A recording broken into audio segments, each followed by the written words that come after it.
Hi good morning students, welcome to IIT smart learn. आज मैं आपको 12th हिंदी का चैप्टर 8 का ऑब्जेक्टिव बताने जा रहा हूँ। चैप्टर 8 का नाम है सिपाही की माँ, जो मोहन राकेश के द्वारा लिखा गया है। यदि आप हमारे चैनल पर नए हो तो चैनल को सब्सक्राइब ज़रूर कर ले, ताकि आपको सभी वीडियोज़ का नोटिफिकेशन मिलता रहे। और यहाँ पे आपको 12th के सभी सब्जेक्ट की तैयारी कराई जाती है। तो चलिए वीडियो स्टार्ट करते हैं। पहला क्वेश्चन है कि मोहन राकेश किस पत्रिका के संपादक रहे हैं। तो मोहन राकेश जो है सारिका पत्रिका के संपादक रहे हैं, इसलिए आपका राइट ऑप्शन हो जाएगा ए। चलिए नेक्स्ट क्वेश्चन देखते हैं कि सिपाही की माँ एकांकी की कथा वस्तु है। तो सिपाही की माँ एकांकी की कथा वस्तु है, तो निम्न मध्यम वर्ग की जो है कथा वस्तु है, इसलिए आपका राइट ऑप्शन हो जाएगा ए। चलिए नेक्स्ट क्वेश्चन देखते हैं कि मुन्नी की उम्र कितनी हो गई है। तो मुन्नी की उम्र जो है वो 14 वर्ष हो गई है, इसलिए आपका राइट ऑप्शन हो जाएगा सी। चलिए नेक्स्ट क्वेश्चन देख रहे हैं कि रवेश क्या होता है। तो रवेश क्या होता है, तो रवेश जो है मोटे सूत की बुनी चादर होती है, इसलिए आपका राइट ऑप्शन हो जाएगा सी। चलिए नेक्स्ट क्वेश्चन देखते हैं कि मानक किस युद्ध में सिपाही के रूप में लड़ने बर्मा गया था। तो मानक जो है वो द्वितीय विश्व युद्ध में जो है लड़ने बर्मा गया था, इसलिए आपका राइट ऑप्शन हो जाएगा बी। चलिए नेक्स्ट क्वेश्चन देखते हैं कि सिपाही की माँ किस एकांकी संग्रह से लिया गया है। तो सिपाही की माँ जो है वो अंडे के छिलके तथा अन्य एकांकी से लिया गया है, इसलिए आपका राइट ऑप्शन हो जाएगा डी। चलिए नेक्स्ट क्वेश्चन देखते हैं कि कौन कहता है मैं इसकी लाश ले जाकर चील और कौवे के आगे डाल दूंगा।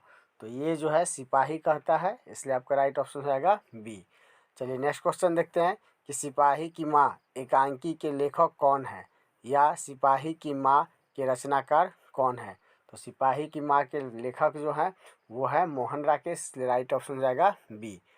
चलिए नेक्स्ट क्वेश्चन देखते हैं कि निम्नलिखित में से कौन सी रचना मोहन राकेश की है। तो मोहन राकेश की जो है रचना वो है ना आने वाला कल, इसलिए आपका राइट ऑप्शन हो जाएगा सी। चलिए नेक्स्ट क्वेश्चन देखते हैं कि सिपाही की माँ एकांकी में किस कथा वस्तु प्रस्तुत की गई है। तो किसकी कथा वस्तु प्रस्तुत की गई है, तो माँ और बेटी की कथा वस्तु प्रस्तुत की गई है, इसलिए आपका राइट ऑप्शन हो जाएगा सी। चलिए नेक्स्ट क्वेश्चन देखते हैं कि मोहन राकेश की एकांकी का शीर्षक है। तो मोहन राकेश की एकांकी का शीर्षक है सिपाही की माँ, इसलिए आपका राइट ऑप्शन हो जाएगा ए। चलिए नेक्स्ट क्वेश्चन देखते हैं कि रंगून कहाँ है।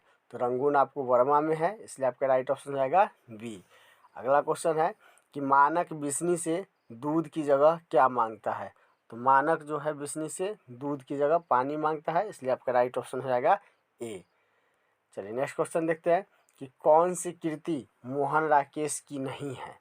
तो मोहन राकेश की कृति जो है वो नहीं है इतिहास और आलोचना, इसलिए आपका राइट ऑप्शन हो जाएगा सी। नेक्स्ट क्वेश्चन है कि 13 दिनों तक हम लोग भूखे प्यासे जंगली रास्ते में चलते रहे हैं, यह किसने कहा है।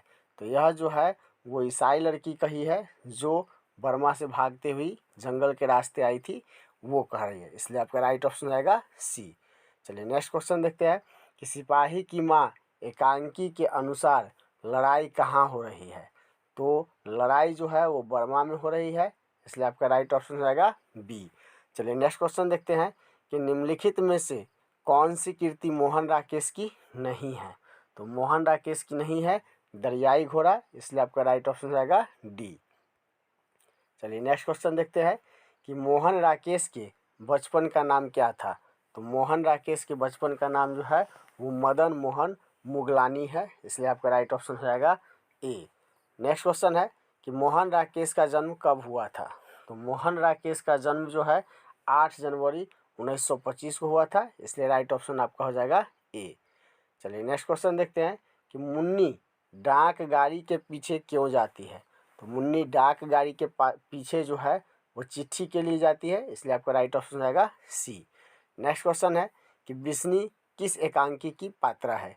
तो बिस्नी जो है वो सिपाही की माँ की पात्रा है, इसलिए आपका राइट ऑप्शन जाएगा डी। चलिए नेक्स्ट क्वेश्चन देखते हैं कि मुन्नी किस दिन मानक की चिट्ठी के आने की भविष्यवाणी करती है। तो मुन्नी जो है मंगलवार को मानक की चिट्ठी आने की भविष्यवाणी करती है, इसलिए आपका राइट ऑप्शन हो जाएगा डी। नेक्स्ट क्वेश्चन है कि सिपाही की माँ एकांकी में कुंती कौन है? तो कुंती जो है वो पड़ोसन है, इसलिए आपका राइट ऑप्शन हो जाएगा सी। चलिए नेक्स्ट क्वेश्चन देखते हैं कि किसके करों के मोती तारों की तरह चमकते हैं? तो तारों के जो है मोती, तारा नाम की लड़की है, उसकी जो है मोती के करो जो है तारों की तरह चमकते हैं, इसलिए आपका राइट ऑप्शन रहेगा बी। नेक्स्ट क्वेश्चन है किसकी माँ पागल हो गई है? तो सिपाही की माँ जो है वो पागल हो गई है, इसलिए आपका राइट ऑप्शन रहेगा बी। चलिए नेक्स्ट क्वेश्चन देखते हैं कि ईसाई लड़कियाँ बिस्नी के घर आकर क्या मांगती है? तो वो बिस्नी के घर आके चावल दाल मांगती है, इसलिए आपका राइट ऑप्शन रहेगा बी। नेक्स्ट क्वेश्चन है कि मोहन राकेश रचित नाटक संग्रह है। तो मोहन राकेश का रचित नाटक संग्रह जो है वो आषाढ़ का एक दिन से लिया गया है, इसलिए आपका राइट ऑप्शन रहेगा डी। चलिए नेक्स्ट क्वेश्चन देखते हैं कि इनमें से कौन सी कृति मोहन राकेश की है? तो मोहन राकेश की जो कृति है वो जानवर और जानवर है, इसलिए आपका राइट ऑप्शन जाएगा बी। चलिए नेक्स्ट क्वेश्चन देखते हैं कि मानक की माँ का नाम क्या है? तो मानक की माँ का नाम जो है वो बिस्नी है, इसलिए राइट ऑप्शन हो जाएगा सी। चलिए नेक्स्ट क्वेश्चन देखते हैं कि मुन्नी और मानक की माँ का नाम क्या है? तो मुन्नी और मानक की माँ का नाम जो है वो बिस्नी है, इसलिए आपका राइट ऑप्शन हो जाएगा सी। चलिए नेक्स्ट क्वेश्चन देखते हैं कि मुन्नी कौन थी? तो मुन्नी जो थी बिस्नी की बेटी थी, इसलिए आपका राइट ऑप्शन जाएगा डी। नेक्स्ट क्वेश्चन है कि निम्नलिखित में बिस्नी की पड़ोसिन कौन है? तो बिस्नी के पड़ोसन जो है वो कुंती है, इसलिए आपका राइट ऑप्शन जाएगा सी। चलिए नेक्स्ट क्वेश्चन देखते हैं कि डाक गाड़ी के पीछे चिट्ठी के लिए कौन जाती है? तो डाक गाड़ी के पीछे जो है चिट्ठी के लिए मुन्नी जाती है, इसलिए आपका राइट ऑप्शन जाएगा बी। नेक्स्ट क्वेश्चन है सिपाही की माँ कौन है? तो सिपाही की माँ जो है वो बिस्नी है, और बिस्नी को ही बिसनदेई कहा गया है, इसलिए आपका राइट ऑप्शन जाएगा बी। चलिए नेक्स्ट क्वेश्चन देखते हैं कि सिपाही की माँ एकांकी की बिस्नी चारपाई के पास मोढ़े पर बैठी क्या करती दिखाई देती है? तो मोढ़े पर बैठे वो सूत काटती दिखाई देती है, इसलिए राइट ऑप्शन आ जाएगा आपका ए। इस तरीके से मैंने आपको इस चैप्टर का सारा ऑब्जेक्टिव कंप्लीट करा दिया है। यदि चैनल पर नए हैं तो सब्सक्राइब ज़रूर कर ले। आज के लिए बस इतना ही, मिलते हैं नेक्स्ट वीडियो में।